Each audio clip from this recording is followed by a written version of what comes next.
اور پھر بابو رام کے نام پہ جنہوں نے کچھ کھایا ہوتا ہے، پھر ان کی اکاؤنٹیبلٹی بھی نہیں ہو سکتی، کیونکہ وہ تو بالو رام نے کھایا۔ بالو رام ہے کہاں؟ یہ جیسے میں نے بات کو گھمایا، یہ بالو رام بھی ایسے ہی ایک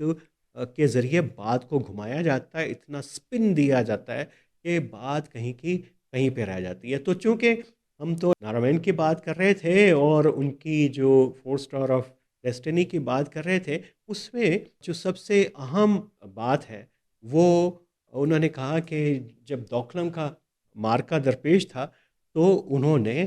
پرائم منسٹر مودی کو کال کی، تو انہوں نے کہا کہ جی آپ خود فیصلہ کر لیں۔ یہ انڈیکیٹر تھا بڑا اہم کہ سیاسی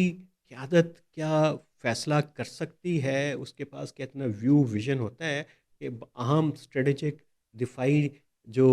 فیصلے ہیں وہ کر سکے، اور یہ فوج کو دے دیے جائیں تو یہ اس کے بعد کیا وہ اس کیپیبل ہوتی ہے کہ وہ اس کو ڈلیور کر سکے ایک پوری سویلین اوورسائٹ کے بغیر۔ تو یہ ایک بڑی اہم ڈبیٹ انڈیا میں چلی اور ابھی تک یہ چل رہی ہے۔ تو پاکستان میں تو یہ تو چلی نہیں، ڈبیٹ کو شروع ہونے سے پہلے اور ہم نے 27ویں ترمیم میں ڈال کے اس کو ختم کر دیا، لیکن بڑی اہم دلچسپ ڈبیٹ تھی کہ کیسے پوری دنیا کے اندر جو ہے وہ سٹرکچر چینج ہو رہے ہیں کمانڈ اینڈ کنٹرول سسٹم کے۔ انڈیا میں اس کے اوپر ڈبیٹ ہے، وہاں پہ ٹرانزیشن بھی جاری ہے انڈیا کے اندر کہ کیسے اس کو کمانڈ اینڈ کنٹرول کو ٹرانزیشن ہوگی، کیونکہ نئی جنگی ہتھیار آ رہے ہیں، نئے ٹیکنالوجیز آ رہی ہیں، نئے چیلنجز آ رہے ہیں۔ ڈرون نے آ کے دنیا کی وارفیئر کو جو ہے ایسمیٹرک اسمیٹرک وارفیئر کو چینج کر دیا ہوا ہے، ہر طریقے سے جو ہے وہ چینج آ رہی ہے دنیا کے اندر۔ تو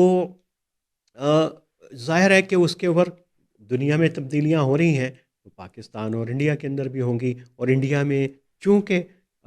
ہمیشہ سے یہ مسئلہ رہتا ہے کہ جنگ کا لیڈر کون ہے، سپریم کمانڈر کون ہے، ویسے تو ہمارے زرداری صاحب ہیں آئینی طور کے اوپر، تو انڈیا کے اندر یہ زیادہ سیریس ڈبیٹ ہے کہ کتنی یہ اہم بات ہے کہ جنگ کو صرف ایک جرنیل کی اوپر یا ایک چھوٹے سے جو ملٹری کے ٹولے کے اوپر چھوڑی جا سکتی ہے کہ جنگ کا فیصلہ کرے اور کیسے لیڈ کرنی ہے۔ اور یہ کہ یہ بڑی کمزوری کی علامت ہے کہ آپ سیاسی لیڈرشپ جب یہ مرحلہ آئے تو اپنی پہلو کو بچا کے نکل جائے اور سارا ملبہ جو ہے ملٹری کے اوپر ڈال دے۔ یہ تو چلے ہوا انڈیا کے اندر اور یہ پاکستان کے اندر ڈبیٹ نہیں چلی، لیکن یہ ڈبیٹ کے ذریعے کے نتیجے میں انڈیا میں بڑی چینجز جو ہیں وہ آ رہی ہیں کمانڈ اینڈ کنٹرول سٹرکچر کے اندر، اور ایک ظاہر ہے کہ ڈیموکریٹک وے کے اندر اس پہ ڈبیٹ بھی ہے، وہاں پہ پبلک پورے ایک ڈومین کے اندر، اور ایک اہم بات اور جس میں اگر کوئی خوبی کسی کی ہو تو اس پہ میرا خیال ہے کہ ہمیں بلا جھجک جو ہے اعتراف کرنا چاہیے۔ اگر ہم پروین سوامی جب پاکستان کے حق میں تبصرے کر رہے ہوتے ہیں، وہ حق میں نہیں کر رہے ہوتے، ان کی آبجیکٹیویٹی ہے، تو ہمیں لگتا ہے کہ پاکستان کے حق میں بات کر رہے ہیں، ہم واہ واہ کے ڈونگرے بچھاتے ہیں۔ تو جس وقت باقی لوگ تبصرے کر رہے ہوتے ہیں تو ہمیں وہ بہت برے لگتے ہیں۔ لیکن ایک چیز آپ ضرور اس کو دیکھیے، خاص طور کے اوپر ہمارے وہ دیکھنے اور سننے والے جن کو انڈیا پاکستان کے تعلقات سے، جنگوں سے، سیکیورٹی سے دلچسپی ہے، کہ انڈیا کے اندر ایک پورا ایک سیگمنٹ ہے اوپینین میکرز کا، جو پرنٹ میڈیا میں ہے، جو ٹی وی اسکرینز کے اوپر ہے، جو میگزینز کے اندر ہے، جو لانگ پیس لکھ سکتا ہے، جو ریسرچ پیپر لکھ سکتا ہے، جو دنیا کے ساتھ انٹریکٹ کرتا ہے۔ ایک بڑا طبقہ، ایک سیگمنٹ ہے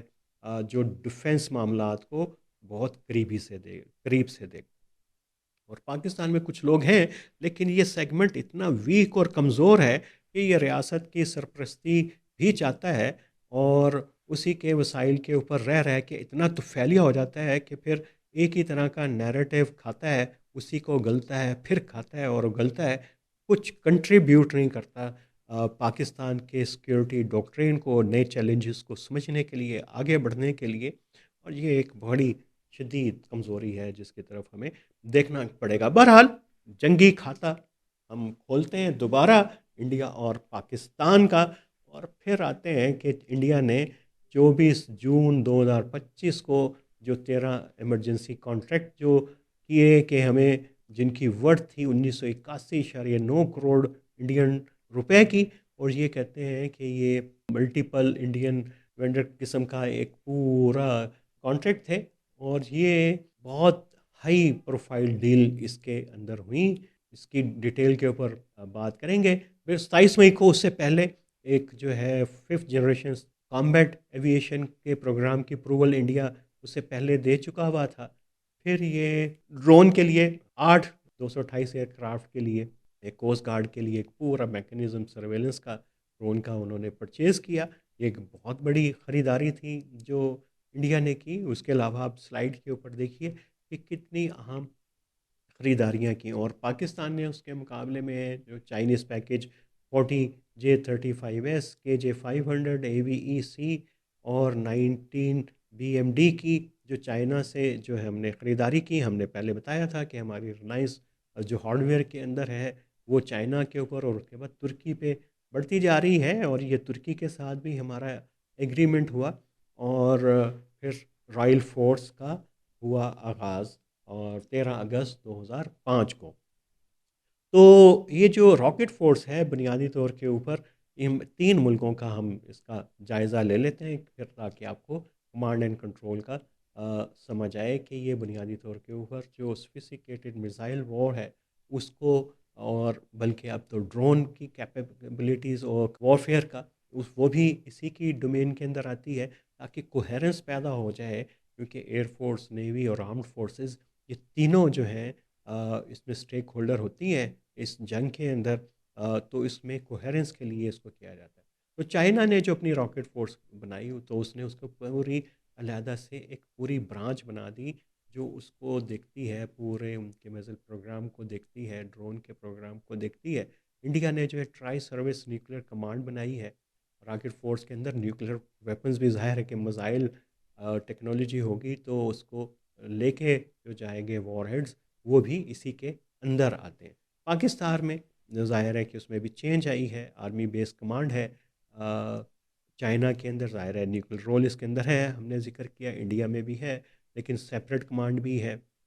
پاکستان میں سیپریٹ ہے لیکن اب زیادہ سینٹرلائز جو ہے وہ ہو چکی ہوئی ہے. اور یہ چائنا کے اندر کنونشنل میزائل بھی اس کے اندر شامل ہیں. انڈیا کے اندر یہ سپلٹ ہے، اس کے اندر پاکستان میں سینٹرلائزڈ ہے. گلوبل ریچ ان کے میزائلز کی جو ہے وہ چائنا کی، اور پروگرام کی انگیجمنٹ وہ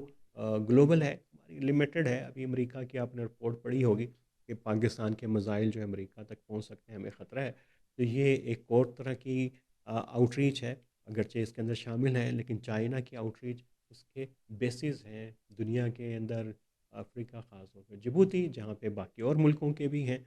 تو وہ ایک اس کی آؤٹ ریچ کی بات ہو رہی ہے گلوبل. پھر یہ کہ ٹاپ لیول یونیفائڈ کمانڈ اس وقت بڑی ڈیمانڈ کی جا رہی ہے انڈیا کے اندر بھی، جس کے اوپر وہاں پہ تو ابھی ڈبیٹ چل رہی ہے. لیکن ہم نے پوری کمانڈ سٹرکچر جو ہے وہ اکٹھا کر لیا، اور چیف آف ڈیفنس اب کا پورا عہدہ ہم نے بنایا جو سید عاصم منیر صاحب فیلڈ مارشل صاحب اس کو ہیڈ کر رہے ہیں ابھی. اور یہ کہ اس میں آپریشنل لیول کا جو فورس ری آرگنائزیشن کیا ہے پاکستان نے، وہ راکٹ فورس اور سائبر فورس اور الیکٹرو میگنیٹک کے سے ریلیٹڈ جتنے بھی پوری سینسٹیو نیو ٹیکنالوجیز ہیں اس کو ہم نے کر لیا. اور پاکستان اس کو لنک بھی کر چکا ہے چائنا کی مدد سے اپنی سیٹلائٹ کے ذریعے. تو یہ تمام چیزیں اس کے اندر ہوئی ہیں، اور یہ ایک بگیسٹ شفٹ ہے پاکستان کی یونیفائڈ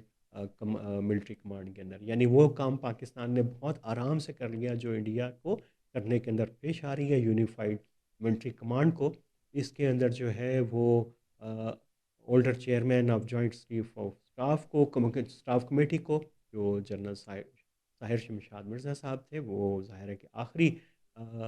سی جے تھے. اب یہ کہ اب آرمی چیف کے پاس ہی یہ دونوں کمانڈز ان کے پاس رہیں گی. اس سے پہلے جو ہے وہ آرمی نیوی ایئر فورس وہ ایک پیلر چین کے اوپر چین آف کمانڈ کے اندر تھے، اور